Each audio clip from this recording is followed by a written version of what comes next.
Hello guys, welcome to my vlog. Ngayon naman, i-prepare lang natin ng sangkap sa ating recipe na upo with ground pork.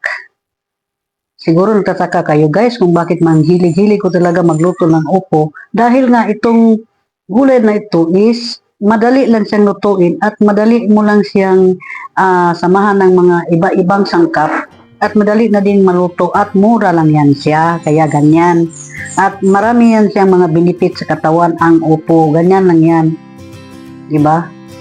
Ayan, nag-slice na ako ng kamatis, mayroon na tayong bawang at itong ating puting sibuyas. Bakit yan ang ginagamit ko guys? Dahil nga sinabi ko sa inyo, pag yan ang gamitin ninyo, manamis-tamis at hindi ka iiyak. Yan. Continue lang po tayo, ganyan lang yan pag-slice niyan. At mind it guys, itong aking recipe ay para ito sa mga nag-umpisa pa lang o mga beginners. At mura lang yan guys, yung ating recipe. At meron pa akong nilagay binili na bagong sangkap dito guys, yung yung anato or yung atsuete. Para, di ba may amoy yung atsuete guys? No, ano mo lang siya, yun ang magbigay ng pampalasa at pampakulay ng ating recipe. Instead na gagamit tayo ng toyo, yun na lang ang gamitin natin para maganda siya tingnan, yung atsuete. At yan naman talaga ang ginagamit noon pa guys, yung liso ng atsuete or anato. Ayan, so tuloy-tuloy lang tayo sa pag-slice guys. Pagkatapos niyan, hugasan natin yung ating upo or bottle gourd. So, yun tayo sa pag-slice, ganyan. Ganyan ang kalalaki yung pag-slice niya. Ganyan lang, hati. Tapos, 1/4. Yan, tuloy-tuloy lang yan. Mabilisan lang tayo magluto guys. At mabilisan din ito matapos ang ating pag-slice ng ating mga sangkap. At thank you so much guys sa mga walang sawang panonood at pagsubaybay nyo sa aking mga videos, lahat-lahat na silent live stream at saka yung mga videos ko na nag-walking, nagta-travel, nagluluto. Ganyan talaga yung content ko dito guys. Pag ganyan-ganyan lang yan. So ayan, tapos na tayo sa ating pag-prepare sa ating recipe ngayon. So, ayan. At yan ang ating ground pork. Ano yan? Bali, 1/4 kilo na ground pork. So, yan. Nilagay na natin dyan sa kawali na merong oil. Lutuin ito ng 3 minutes. Ang iba dito guys, ang pagluluto nito is nilalagyan pa nila ng tubig. Saka nila, yan, pero ito kasi, matagal kasi ang pagluto nito guys, ganyan. Ganyan lang yan siya, mga 3 minutes, luluto mo. Hukay-hukayin mo lang yan siya.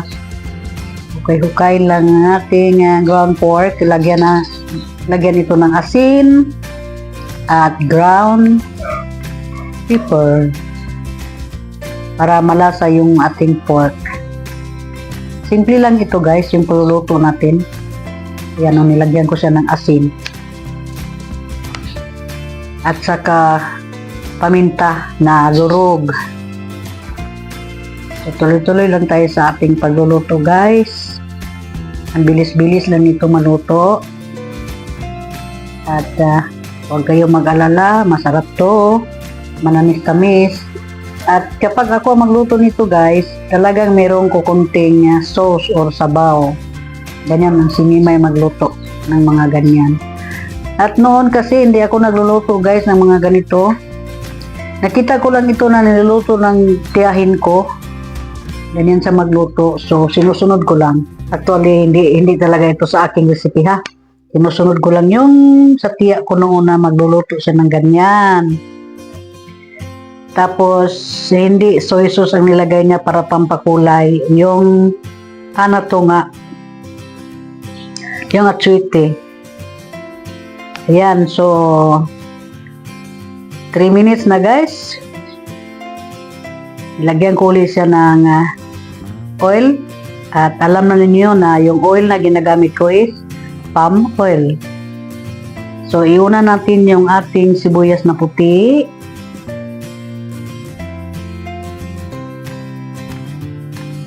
Tapos, huwag hayaang masunog. Basic lang yan, guys. Tapos, ang ating garlic. And then, ang ating kamatis. At ihahalo na lahat. Ayan, halo na lahat ang ating pork. Ground pork. Ayan, pinitimplahan ko na. Ayan, nilagay ko na yung ating upo or battle gourd. Kung gusto nyo malaman guys kung ano ang mga benefits nitong upo, punta na lang kayo kay Daddy Google. Punta na lang kayo doon at malaman nyo kung bakit. Ayan, ilagay ko na yung katas ng atswete.